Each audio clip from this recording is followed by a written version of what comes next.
నమస్కారం మిత్రులారా, welcome to సాయిస్ cook book. ఈ రోజు మనం చూడబోతున్నాం హైదరాబాద్ చికెన్ దమ్ బిర్యానీ ఎలా తయారు చేయాలో. చాలా రుచికరంగా, ఆరోమాటిక్ గా ఉంటుంది. ముందుగా ఉల్లిపాయలను గోల్డెన్ బ్రౌన్ అయ్యే వరకు వేయించి సైడ్ లో పెట్టుకుంటాం. ఇప్పుడు స్పెషల్ అల్లం వెల్లుల్లి పేస్టు తయారు చేద్దాం.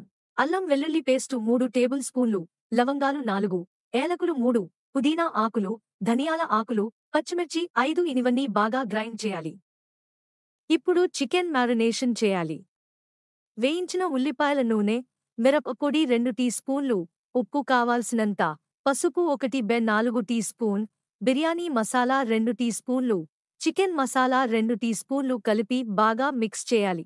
నెక్స్ట్ అందులో చికెన్ ముక్కలు వేసి బాగా కలిపి స్పెషల్ అల్లం వెల్లుల్లి పేస్టు, పెరుగు 5 టేబుల్ స్పూన్లు, వేయించిన ఉల్లిపాయలు, లవంగాలు, ఏలకులు, బిర్యానీ ఆకులు, స్టార్ అనీస్, దాల్చిన చెక్క, కాలు ఏలకులు, జావిత్రి, నిమ్మకాయ సగం వేసి కలిపి కనీసం 1 గంట ఫ్రిజ్లో ఉంచాలి.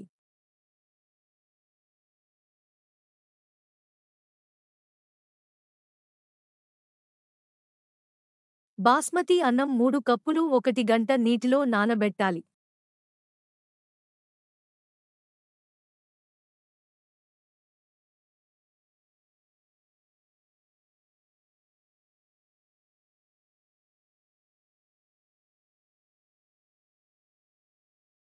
మ్యారినేట్ చేసిన చికెన్ను 90% వరకు వండాలి.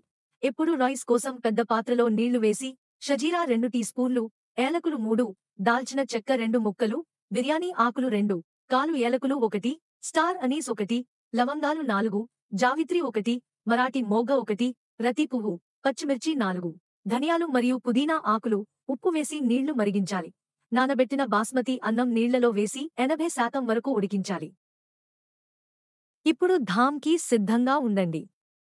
అన్నాన్ని 2-3 లేయర్లుగా పెట్టి, ప్రతి లేయర్ మీద కొత్తిమీర, పుదీనా ఆకులు మరియు వేయించిన ఉల్లిపాయలు వేసుకోవాలి.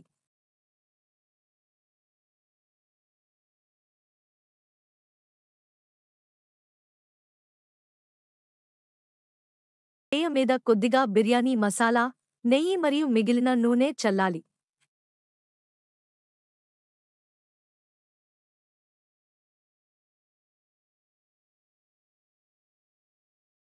ఇప్పుడు పన్ వేడి చేసి దానిమీద ధూమ్ పెట్టిన కడాయి పెట్టి 30 మినిట్స్ ధామ్ చేయాలి. అందరికీ ఇష్టమైన హైదరాబాదీ చికెన్ ధామ్ బిర్యానీ రెడీ. మీ కుటుంబంతో ఆనందించండి. వీడియో లైక్ చేసి ఛానల్ సబ్స్క్రైబ్ చేయండి.